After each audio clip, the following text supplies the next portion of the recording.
नमस्ते दोस्तों, इस स्पेशल सेशन में आप सबका स्वागत है और आज हम डिस्कस करने वाले हैं प्रोजेक्ट रिपोर्ट के बारे में। बहुत सारे स्टूडेंट्स को एक ही सवाल आता है कि प्रोजेक्ट टाइटल कैसे डिज़ाइन करना है, और समर प्रोजेक्ट हो या फिर आपका पीएचडी का टाइटल का प्रोजेक्ट हो।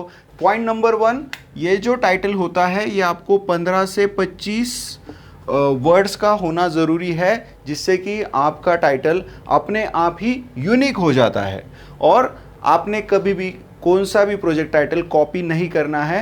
ये मैं क्यों कह रहा हूँ ये भी आपको समझना होगा, क्योंकि आपके रेज्यूमे में ये चीज़ प्रोमिनेंटली रिफ्लेक्ट करती है और आपको इस पे सवाल आने वाले हैं। तो बेसिकली आप जब इसको यूनिक रखते हो तो आपके चांसेस बढ़ जाते हैं सेलेक्ट होने के लिए। सो यहाँ पे यूनिक उसको रखना है।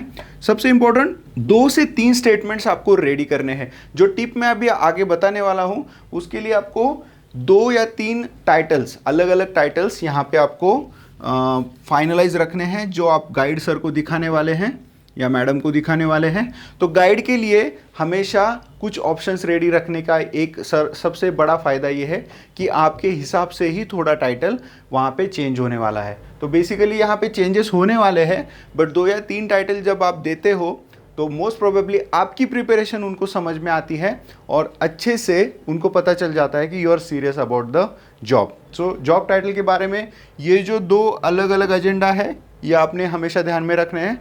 तो चलिए आगे बढ़ेंगे और किस प्रकार से आप अब टाइटल फॉर्म कर सकते हैं ये देखेंगे। तो प्रोजेक्ट टाइटल हमेशा ही, तो ये एक प्रॉब्लम स्टेटमेंट होता है। प्रॉब्लम स्टेटमेंट मतलब आप किसी तरह से उसका सॉल्यूशन अंत में निकाल ही लेंगे। किसके बारे में होगा ये प्रॉब्लम स्टेटमेंट? तो एक आपको अपने हिसाब से अच्छा एक बुक, एक सब्जेक्ट आपने चूज़ करना है, उसका एक चैप्टर आपने चूज़ करना है, उस चैप्टर का नेम आपने यहाँ पे लिख देना है। आपका फेवरेट होना चाहिए वो, जिससे कि आपको ओवर द रिसर्च कभी भी बोरिंग महसूस ना हो। अगर पहली अनइंटरेस्टिंग चैप्टर अगर आपने ले लिया है तो प्रॉब्लम हो सकता है। तो बुक का चैप्टर आपने डायरेक्टली नाम यहाँ पे लिखना है। जैसे कि मैं एचआर प्रैक्टिशनर हूँ तो मैंने रिक्रूटमेंट एंड सिलेक्शन, ये चैप्टर है, ये प्रॉपरली एचआरपी का एक चैप्टर है रिक्रूटमेंट एंड सिलेक्शन, वो मैंने यहाँ पे ले लिया है। अगर आप मार्केटिंग से हो तो आप ब्रांड इक्विटी ले सकते हो या फिर ब्रांड पोजीशनिंग ले सकते हो।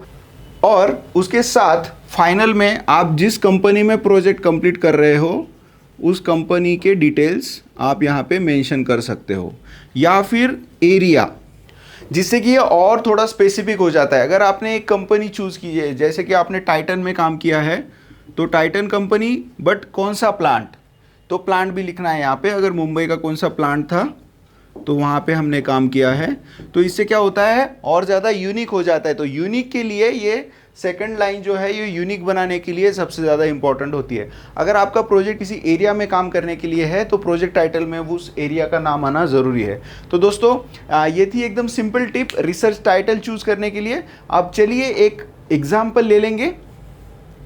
प्रॉब्लम स्टेटमेंट क्या है? To analyse effectiveness. तो यहाँ पे थोड़ा सा चेंज करना है बस इसको, the effectiveness, to find the effectiveness, to analyse the effectiveness.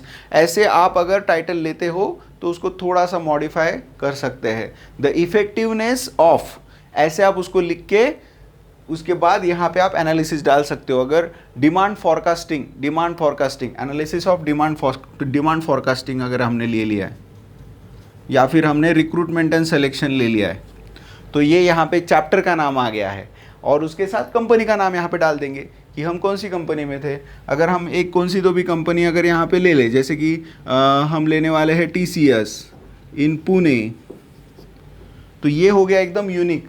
To analyse the effectiveness of demand forecasting for the products in the TCS Pune. तो इस तरह से आप उसको बना सकते हैं। 15 से 20 या फिर 25 भी हो सकता है कभी कभी, अगर कंपनी का नाम या फिर आपके चैप्टर का नाम बड़ा हो तो ये एक्सटेंड हो सकता है। बट इसी हिसाब से आपने जाना है, तभी आपको फ़ायदा होगा, तभी आपका टाइटल अच्छे से उभर के आएगा और यूनिक रहेगा हमेशा के लिए।